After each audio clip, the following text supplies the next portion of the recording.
Pizza তৈরি করব। এজন্য এখানে 1 চা চামচ চিনি দিয়ে দিয়েছি আর 1 চা চামচ ইস্ট দিয়ে কুসুম গরম পানি দিয়ে গুলে রেখে দেব। এরপরে এখানে ময়দা দিয়ে দিলাম আর সামান্য একটু তেল আর লবণ দিয়ে ইস্টের যে গুলে রেখেছিলাম সেই গোলাটা দিয়ে খুব ভালো করে মেখে নিয়ে 45 মিনিটের জন্য রেখে দেব। দেখেন ফুলে ডাবল হয়ে গিয়েছে। এবার খুব ভালো করে মথে নিয়ে একটা রুটি বেলে নেব। আমি এখানে একটু মোটা সাইজ করে বেলে নিয়েছি।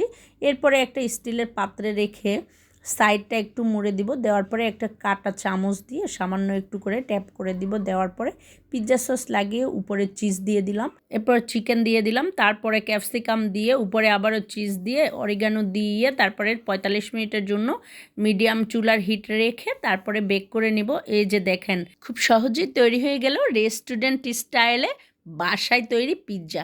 খেতে কিন্তু অসম্ভব মজার। আপনারা চাইলে কিন্তু এভাবে তৈরি করতে পারেন।